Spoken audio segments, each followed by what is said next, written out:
প্রিয় দর্শক, আজকের ভিডিওতে আমরা এমন এক জিন বা ভূতের কথা জানব যে নবী কারীম সাল্লাল্লাহু আলাইহি ওয়াসাল্লামের মুখের উপরে থুথু নিক্ষেপ করেছিল, নাউজুবিল্লাহি মিন জালিক। অতঃপর তার শেষ পরিণতি কি হয়েছিল তা জানব আমরা। মদিনার আকাশটি আজকে যেন একটু বেশি ভারী। আধো অন্ধকার ভোরের বেলায় যখন পুরো মদিনা ঘুমিয়ে আছে, তখন নবী করিম সাল্লাল্লাহু আলাইহি ওয়াসাল্লাম ঘুম থেকে উঠে গেলেন। তিনি মহান আল্লাহ রাব্বুল আলামিনের ডাকে সাড়া দিতে কখনোই গাফিলতি করতেন না। তিনি ঘুম থেকে উঠে ঘর থেকে বের হয়ে গেলেন অজু করার জন্য। উত্তমরূপে অজু করে তিনি দাঁড়িয়ে গেলেন তাহাজ্জুদের জায়নামাজের উপরে, তার সৃষ্টিকর্তার ডাকে সাড়া দিতে। চারপাশে সুনসান নীরবতা, আর নবী করিম সাল্লাল্লাহু আলাইহি ওয়াসাল্লাম শুধু একাই জায়নামাজের উপরে দাঁড়িয়ে আল্লাহর কাছে কান্না করছেন তার উম্মতের জন্য। তিনি আল্লাহর কাছে দোয়া করছিলেন, ইয়া আল্লাহ, আমার উম্মতকে ক্ষমা করে দিন, আমার উম্মত যেন জাহান্নামে না যায়। এরপর দীর্ঘ সময় এবাদতরত অবস্থায় থাকার পরে মসজিদে নব্বী থেকে বিলাল রাদিয়াল্লাহু তাআলা আনহুর কণ্ঠে ফজরের আজান ভেসে আসল। আজান শুনে যখনই তিনি তাহাজ্জুদের নামাজ থেকে ফারেগ হলেন, পিছন ফিরে দেখলেন তার প্রিয়তম স্ত্রী হযরত আয়েশা রাদিয়াল্লাহু তাআলা আনহা তার পিছনে দাঁড়িয়ে নামাজ পড়ছিলেন। তিনিও তাহাজ্জুদের নামাজ আদায় করছিলেন। এটা দেখে নবী কারীম সাল্লাল্লাহু আলাইহি ওয়াসাল্লাম অত্যন্ত খুশি হয়ে গেলেন এবং মহান আল্লাহ রাব্বুল আলামিনের কাছে দোয়া করলেন, ইয়া রাব্বুল আলামিন, আমার আয়েশাকে আপনি উত্তম প্রতিদান দান করুন। তখন আয়েশা রাদিয়াল্লাহু তাআলা আনহা হঠাৎ করে লক্ষ্য করলেন নবী করিম সাল্লাল্লাহু আলাইহি ওয়াসাল্লামের পা ফুলে আছে। তিনি বিস্মিত হয়ে জিজ্ঞাসা করলেন, ইয়া রাসূলাল্লাহ, আপনার পা তো ফুলে আছে।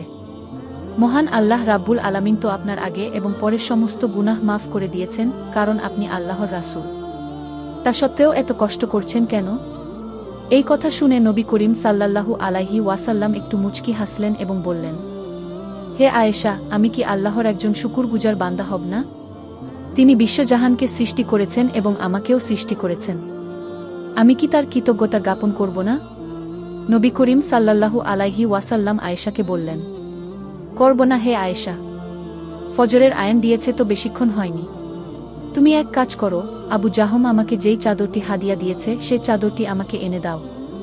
মসজিদের সবাই আমার জন্য অপেক্ষা করছেন নিশ্চয়ই। এরপর নবীজি সেই চাদরটি গায়ে দিয়ে চলে গেলেন মসজিদে নব্বীতে নামাজ পড়ানোর উদ্দেশ্যে। চাদরটি আবু জাহম সামদেশ থেকে আমদানি করেছিলেন। এটি দেখতে অনেক সুন্দর ছিল, তাতে নকশা করা ছিল। অনেক বর্ণনায় পাওয়া যায় চাদরটি লাল রঙের ছিল। হাঁটার সময় নবী করিম সাল্লাল্লাহু আলাইহি ওয়াসাল্লাম কখনো তার দৃষ্টি উঁচু করে হাঁটতেন না। তিনি মধ্যমপন্থায় দৃষ্টি রাখতেন, যেন কারো সাথে ধাক্কা না খান এবং মাটিতে কিছু থাকার কারণে হোঁচট খেয়ে না পড়ে যান। মসজিদে নব্বীতে গিয়ে নবী করিম সাল্লাল্লাহু আলাইহি ওয়াসাল্লাম ফজরের নামাজের ইমামতি করলেন। সাধারণভাবেই তিনি লম্বা একটি সূরা তেলাওয়াত করলেন। নবীজির কণ্ঠে ছিল হৃদয়কাড়া সুর, তাতে ছিল স্নিগ্ধতার ছোঁয়া। আল্লাহর কি কুদরত! কোনো মাইক বা সাউন্ড সিস্টেমের ব্যবস্থা ছিল না, তবুও মুসল্লির সংখ্যা যতই থাকুক না কেন, সামনের মুসল্লিরা পবিত্র কুরআনে কারিম বা তাকবীরের আওয়াজ যতটুকু শুনতে পেতেন, পিছনের মুসল্লিরাও ঠিক ততটুকুই আওয়াজ শুনতে পেতেন। নামাজ শেষ করার পরে নবী করিম সাল্লাল্লাহু আলাইহি ওয়াসাল্লাম মুসল্লিদের দিকে ফিরে বসলেন এবং এক সাহাবীকে ডেকে বললেন, এই চাদরটি আবু জাহমকে দিয়ে দাও, কারণ এটি নামাজের সময় আমার ধ্যান বিচ্যুত করেছিল। আর যেই বস্তু আল্লাহর স্মরণ থেকে বিমুখ করবে, আমার তা প্রয়োজন নেই কি। এরপর তিনি আদিয়া মাস্তুনা আদায় করা শেষ করে মুসল্লিদেরকে তার দিকে একটু এগিয়ে বসতে বললেন। তিনি বললেন, হে মুসল্লিরা, আজকে আমি তোমাদেরকে হযরত সুলাইমান আলাইহিস সালাতু ওয়াস সালামের একটি ঘটনা বলবো, যা পবিত্র কোরআনে কারিমে সূরা সোয়াদে বর্ণিত হয়েছে। সাহাবীরা যখনই নবীজির মুখ থেকে কিছু শোনার সুযোগ পেতেন, তারা আরও বেশি আগ্রহ নিয়ে এগিয়ে বসতেন। সেদিনও তাই হল, তারা সবাই একটু এগিয়ে বসলেন। তখন নবী করিম সাল্লাল্লাহু আলাইহি ওয়াসাল্লাম গল্পের আকারে বলতে শুরু করলেন, হে সাহাবীরা, শোনো, সুলাইমান আলাইহিস সালাতু ওয়াস সালামকে মহান আল্লাহ রাব্বুল আলামিন শুধু নবুয়তি দান করেননি, বরং তাকে অনেক বড় রাজত্ব এবং জ্ঞানও পাশাপাশি দান করেছিলেন। সুলাইমান আলাইহিস সালাতু ওয়াস সালামকে মহান আল্লাহ শুধু প্রজ্ঞা দান করেননি, তার অধীনস্থ ছিল বিশাল একটি সেনাবাহিনী, যার মধ্যে মানুষ, জিন এবং পশুপাখি সবাই শৃঙ্খলাবদ্ধভাবে থাকত।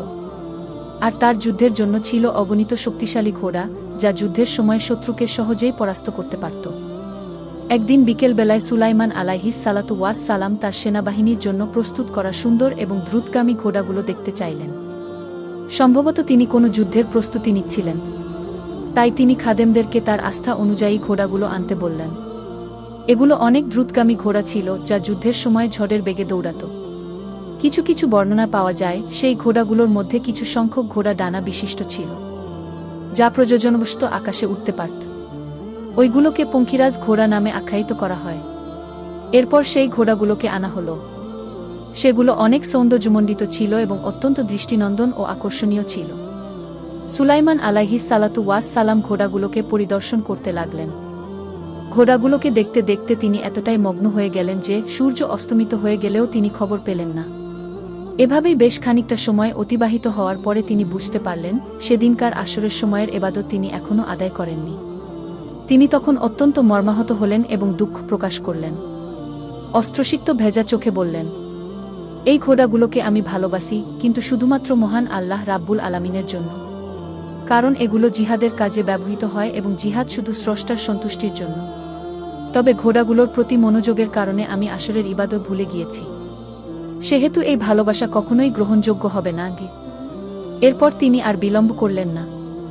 সাথে সাথেই পদক্ষেপ নিলেন এবং খাদেমদেরকে ঘোড়াগুলো পুনরায় তার কাছে আনতে বললেন। ঘোড়াগুলো যখন আনা হলো, তখন তিনি মহান আল্লাহ রাব্বুল আলামিনের দরবারে সেগুলো কোরবানি করে দিলেন। পবিত্র কোরআনে কারিমে বর্ণনা পাওয়া যায়, তিনি সেই ঘোড়াগুলোর পায়ের রগ এবং গলা কেটে দিলেন। রাব্বুল আলামিনের দরবারে দুহাত তুলে দোয়া করতে লাগলেন এবং বললেন, ইয়া রাব্বুল আলামিন, আপনি আমাকে ক্ষমা করে দিন এবং আমাকে এমন রাজত্ব দান করুন যা পরবর্তীতে কারো জন্য প্রযোজ্য না হয়।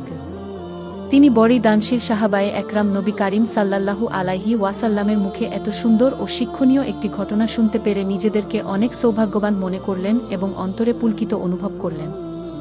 অবশেষে তিনি দৈনন্দিন আমল শেষ করে মসজিদ থেকে বের হয়ে গেলেন। অন্যদিকে পথিমধ্যেই কিছু সাহাবীগণ একত্রিত হয়ে আলোচনা করছিলেন। একজন বললেন, দেখেছ, আমরা কত ভাগ্যবান, নবীজির মুখে পবিত্র কোরআনের ঘটনা শুনতে পাচ্ছি। নবী ও রাসূলগণের শান মর্যাদা কত উচ্চমানের, আর আমরা সেই মহান নবী ও রাসূলের কাছে রয়েছি। তার কথা শেষ হতে না হতেই পাশের একজন সম্মতি প্রকাশ করে বললেন, হ্যাঁ, আপনি ঠিকই বলেছেন। যেমন হযরত ইব্রাহিম আলাইহিস সালাতু ওয়াস সালামকে মহান আল্লাহ রাব্বুল আলামিন খলিল হিসেবে গ্রহণ করেছেন এবং হযরত মূসা আলাইহিস সালাতু ওয়াস সালাম মহান আল্লাহ রাব্বুল আলামিনের সাথে সরাসরি কথা বলেছেন, যার কারণে তাকে কালিমুল্লাহ বলা হয়। এছাড়া হযরত ঈসা আলাইহিস সালাতু ওয়াস সালামকে মহান আল্লাহ রাব্বুল আলামিন পিতা ছাড়াই জন্ম দিয়েছেন, যার কারণে তাকে রুহুল্লাহ বলা হয়। এই কথোপকথনের সময় নবী কারীম সাল্লাল্লাহু আলাইহি ওয়াসাল্লাম ইতিমধ্যেই সেখানে উপস্থিত হয়ে গিয়েছিলেন। অতঃপর তিনি তাদের উদ্দেশ্য করে বললেন, হে আমার সাহাবীগণ, শোনো, তোমরা যা বলেছ তা একদমই ঠিক। হযরত ইব্রাহিম আলাইহিস সালাতু ওয়াস সালাম খলিলুল্লাহ অর্থাৎ আল্লাহ তাআলার প্রিয় বন্ধু, হযরত মূসা আলাইহিস সালাতু ওয়াস সালাম কালিমুল্লাহ অর্থাৎ আল্লাহ রাব্বুল আলামিনের সাথে সরাসরি কথা বলেছেন, এবং হযরত ঈসা আলাইহিস সালাতু ওয়াস সালাম রুহুল্লাহ অর্থাৎ আল্লাহর বিশেষ রূহ পেয়েছেন, কোনো পিতা ছাড়াই।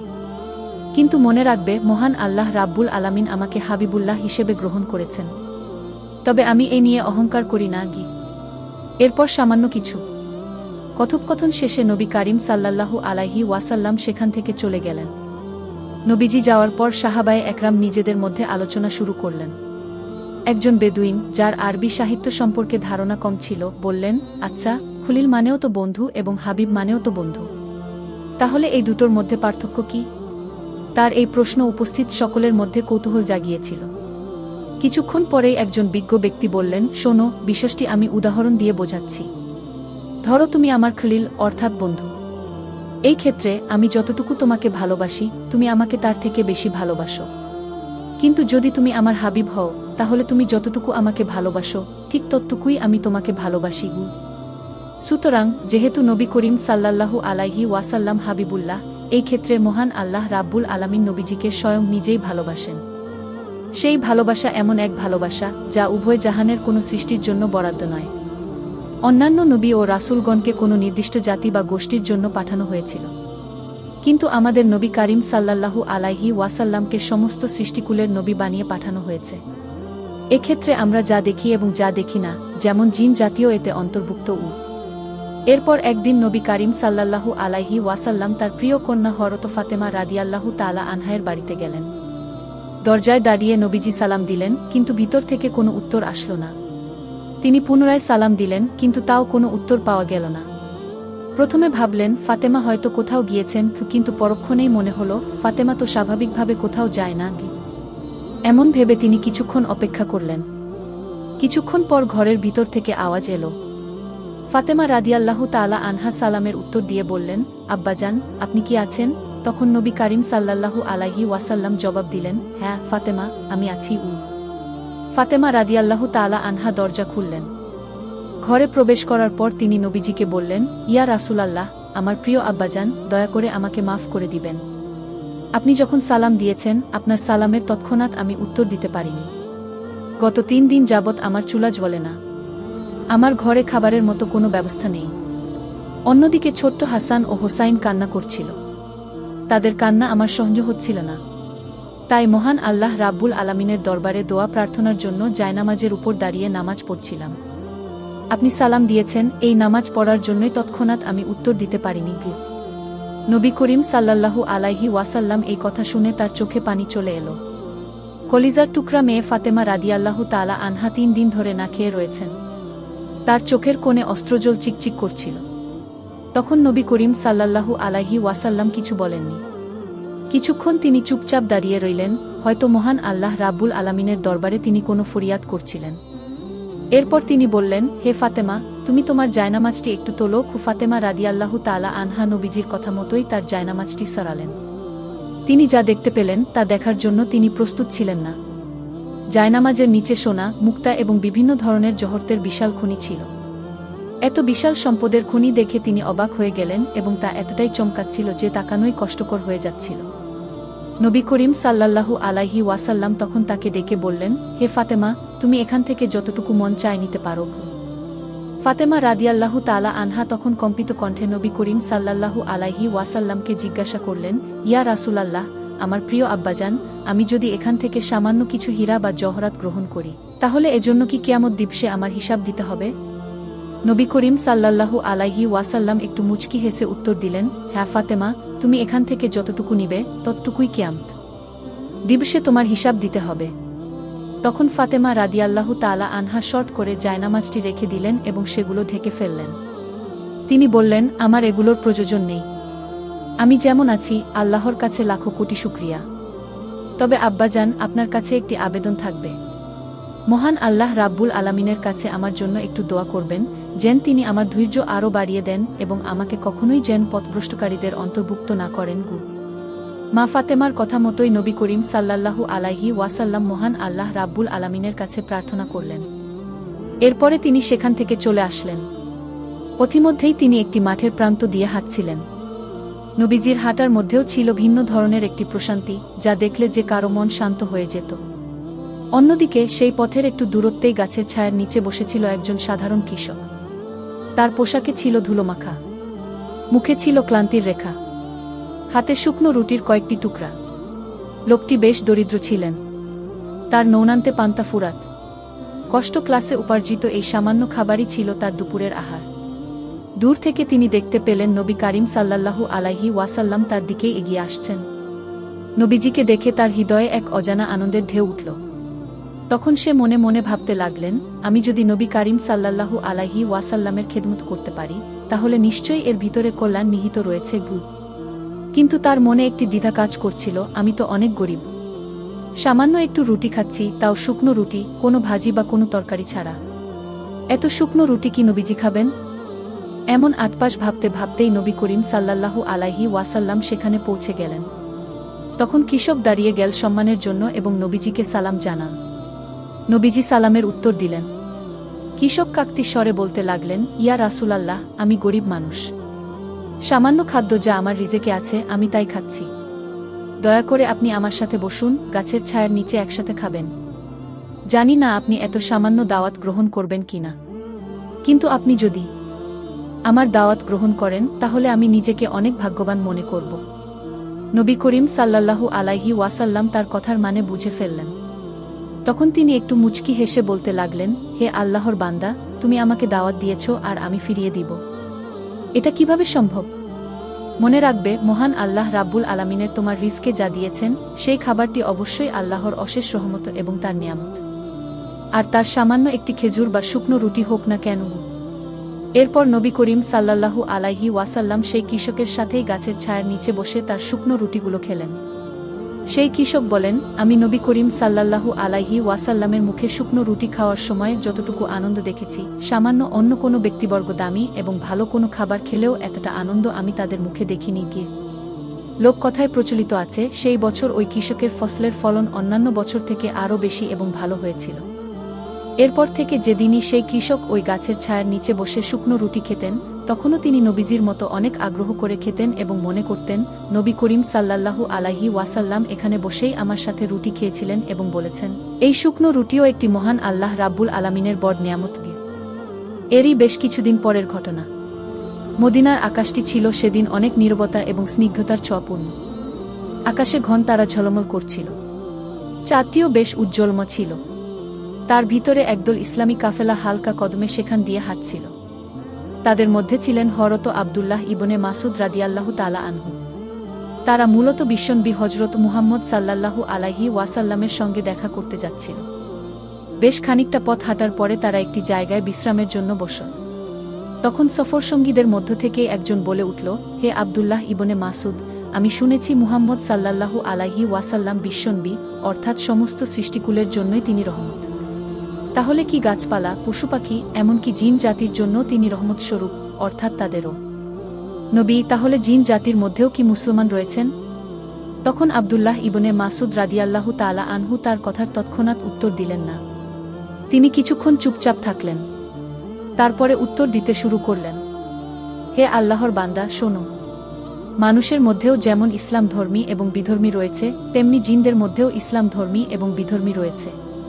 তাহলে শোনো একটি ঘটনার বর্ণনা।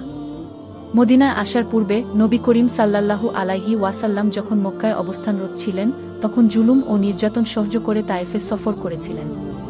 তখন তায়েফবাসীও ইসলাম প্রচারের অপরাধে নবী করিম সাল্লাল্লাহু আলাইহি ওয়াসাল্লামকে পাথর নিক্ষেপ করে রক্তাক্ত করেছিলেন।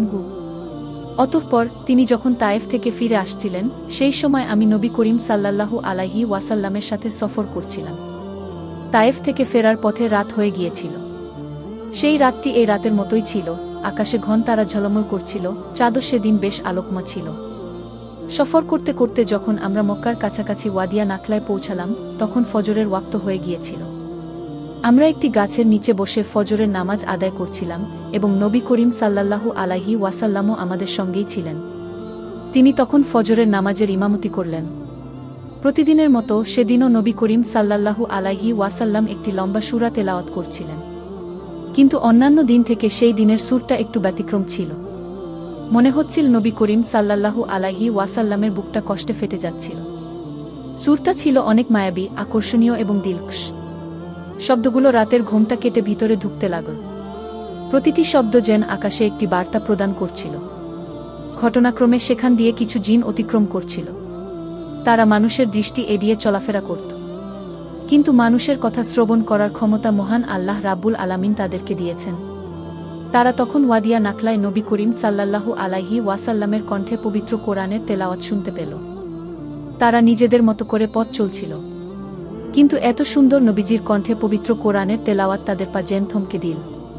তারা স্থির হয়ে গেল এবং একে অপরকে বলতে লাগল, থামো থামো, এই শব্দটি মন দিয়ে শোনো গো। এই যেন এক আকর্ষণীয় শব্দ। নবী করিম সাল্লাল্লাহু আলাইহি ওয়াসাল্লাম একটু থামলেন। তখনই একজন জিন বলে উঠল, আরে, এটা মানুষদের স্বাভাবিক কথার শব্দ, তেমন কোনো আকর্ষণীয় বিষয় নয় গে। তখনই নবী করিম সাল্লাল্লাহু আলাইহি ওয়াসাল্লাম পুনরায় তেলাওয়াত শুরু করলেন।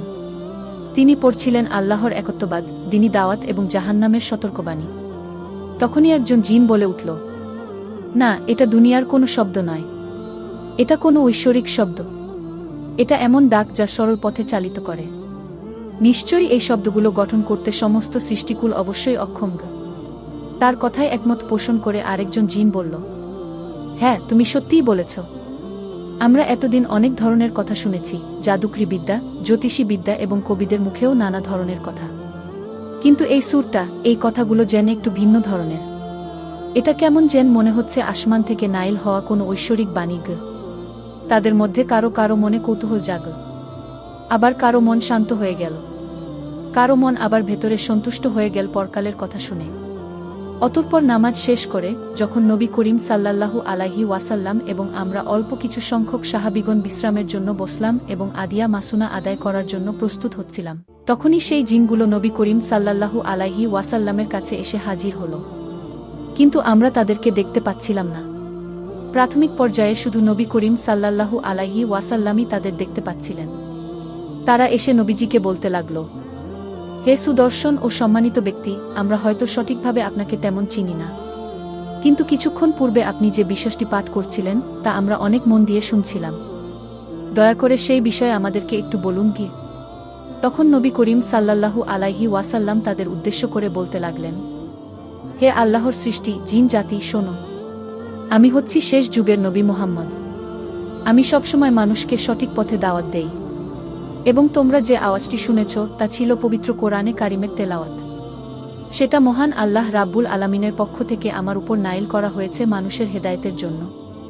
তখনই একজন জিন পুলকিত কণ্ঠে বলতে লাগল, হে আল্লাহর রাসূল, আমরা ইতিপূর্বে অনেক জাদুবিদ্যা, জ্যোতিষবিদ্যা ও অনেক কবিদের থেকে বিভিন্ন ধরনের বাকপট উত্তরও শুনেছি, কিন্তু আপনার থেকে পঠিত পবিত্র কোরআনে কারিমের তেলাওয়াত একটু ভিন্ন ধরনের ছিল, অনেক আকর্ষণীয় ছিল। এটা আমাদের মন কেড়েছে গিয়ে। তখন নবী করিম সাল্লাল্লাহু আলাইহি ওয়াসাল্লাম তাদেরকে ইসলামের দাওয়াত দিলেন, এবং তখনই আমরা সেই জিন জাতিদেরকে দেখতে পারলাম। তারা ইসলাম ও নবীজির দাওয়াত গ্রহণ করে বলতে লাগল, হে আল্লাহর রাসূল, আমরা ঈমান আনলাম এবং আমরা বিশ্বাস স্থাপন করলাম আপনার উপরে এবং মহান আল্লাহ রাব্বুল আলামিনের উপরে। আমরা সাক্ষ্য দিচ্ছি ওই সমস্ত বিষয়ের সত্যতার ব্যাপারে যেগুলো আপনি আমাদেরকে জানিয়েছেন, এবং আমরা প্রতিশ্রুতি করছি আমাদের জাতির মধ্যে এই ইসলামের দাওয়াত অবশ্যই ছড়িয়ে দেব। এরপরে সেই জিন জাতি সেখান থেকে চলে যায় এবং তাদের সম্প্রদায়ের সকলের মাঝেই তারা ইসলামের দাওয়াত পৌঁছে দেয়া। এই ঘটনা শেষ করে তারা পুনরায় পথ চলতে শুরু করে। অন্যদিকে যখন জিন জাতি ইসলামের দাওয়াত দিচ্ছিল, তখন মানুষের মতোই কয়েকটি জিন ইসলামের বিরোধিতা করল এবং সত্যের পথ গ্রহণ করল না। অনেকেই নবী কারিম সাল্লাল্লাহু আলাইহি ওয়াসাল্লামের উপর প্রচণ্ড ক্ষিপ্ত হয়ে পড়ে। অনেকে তো নবীজির উপর আক্রমণও করেছিল, কিন্তু মহান আল্লাহ রাব্বুল আলামিনের রহমত ও বরকতের ফলে তারা নবীজির কোনো ক্ষতি করতে পারেনি। এরই বেশ কিছুদিন পরের ঘটনা। মদিনার আকাশে স্নিগ্ধতা ছড়িয়ে পড়ল, আকাশের চাঁদ মৃদুভাবে আলো দিচ্ছিল। নবী কারিম সাল্লাল্লাহু আলাইহি ওয়াসাল্লাম গভীর রাত্রে একা একাই মসজিদে নববীতে বসে এবাদত করছিলেন। মহান আল্লাহ রাব্বুল আলামিনের দিকে অন্তরটি দিয়ে তিনি গভীর এবাদতের মগ্নে ডুবেছিলেন। নামাজ চলাকালীন সময় হঠাৎ সামনের দিকে একটি অদৃশ্য শক্তি উপস্থিত হল। নবী করিম সাল্লাল্লাহু আলাইহি ওয়াসাল্লাম সেই দিকে কোনো ভ্রুক্ষেপে করলেন না। মনে হচ্ছিল তিনি দেখতে পাননি। তখন সেই অদৃশ্য শক্তি থেকে একটি ঝাপটা বাতাস এল, তাও নবীজির কোন ধ্যান সেদিকে গেল না। এটা ছিল একটি দুষ্টু চিন, যে ভূতের রূপে নবী কারিম সাল্লাল্লাহু আলাইহি ওয়াসাল্লামের সামনে এসে উপস্থিত হল। যখন সে দেখতে পেল নবীজির ধ্যান কিছুতেই তার এবাদত থেকে বিচ্যুত হচ্ছে না, তখন সে নবী কারিম সাল্লাল্লাহু আলাইহি ওয়াসাল্লামের মুখের উপর থুতু নিক্ষেপ করল। নাউজুবিল্লাহি মিন জালিক। কাজটি করার সাথে সাথে পুরো দুনিয়া যেন থমকে গেল, আরশটা যেন কেঁপে উঠল। সাতটি আসমান ভয়ে থরথর করে কাঁপতে লাগল।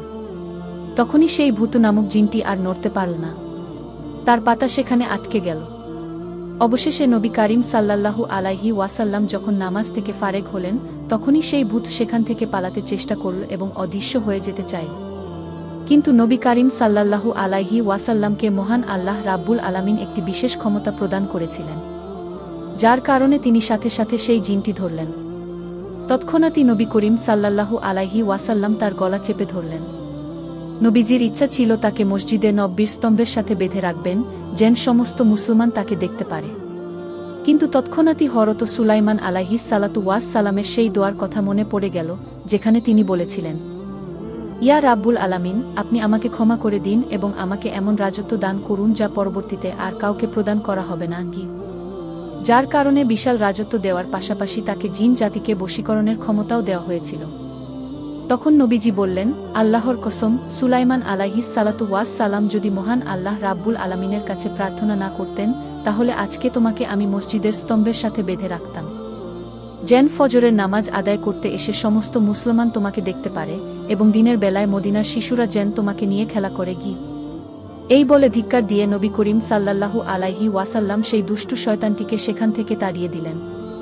অতঃপর ফজরের নামাজের সময় যখন সকল মুসল্লি উপস্থিত হল, নবী করিম সাল্লাল্লাহু আলাইহি ওয়াসাল্লাম এই বিষয়টি তাদের সকলের কাছে খুলে বললেন এবং এটিও বললেন, আমি যখন শয়তানের গলা চেপে ধরেছিলাম তখন তার জিহ্বার শীতলতা আমার হাতে অনুভব করেছিলাম। প্রিয় দর্শক, এই ঘটনাগুলো সহিহ হাদিসের বর্ণনা অনুযায়ী পৃথকভাবে ঘটেছে, কিন্তু দর্শকরা মাধুর্যপূর্ণভাবে শ্রবণ করার স্বার্থে পর্যায়ক্রমে গল্পের আকারে বর্ণনা করা হয়েছে।